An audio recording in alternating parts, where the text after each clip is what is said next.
Anong makaka-inspire sa'yo para magbasa ng Biblia? Yun mismong Biblia ma-inspire ka, kapatid. Ganito po yun. Considering the fact na meron Diyos, naniniwala kang may Diyos, siguro isang intelligent analysis ang dapat nating gawin.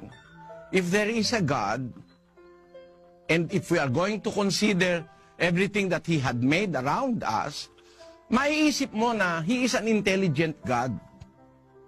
A very intelligent God. Why? Nalaman niya yung iyong kailangan. Alam niyang may makati sa mundo, may makati. Nilagyan ka ng kuko para pangkamot sa kati. Di ba?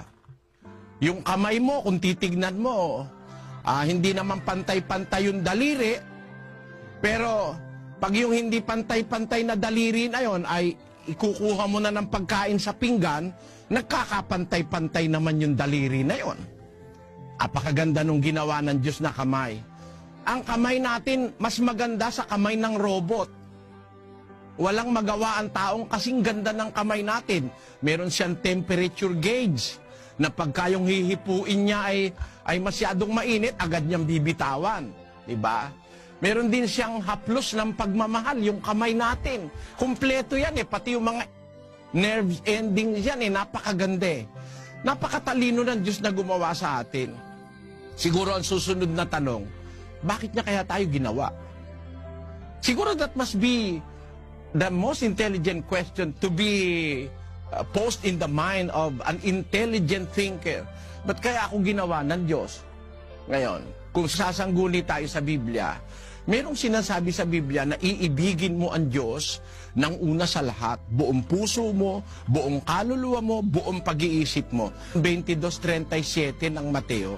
At sinabi sa kanya, iibigin mo ang Panginoon mong Diyos ng buong puso mo at ng buong kaluluwa mo at ng buong pag-iisip mo. Ito ang dakila at pangunang utos. Merong mahal sa puso niya Maaari kung siya ay married woman, mahal niya yung asawa niya. Kung siya ay may mga anak, mahal mo yung anak mo. Diba? At pagka mahal mo, mayroong kang panahon sa kanila. Hindi mo pwedeng sabihin na, ay wala akong panahon sa'yo, dear, mahal kita, pero wala akong panahon. Hahalikan man kita, wala na akong panahon. Pwede mo ba sabihin sa asawa mo yun?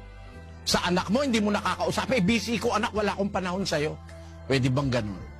Kung mahal mo ang Diyos ng una sa lahat, babibigyan mo siya ng panahon. Siguro yun ang pinakamagandang makaka-inspire sa tao. I owe God my life.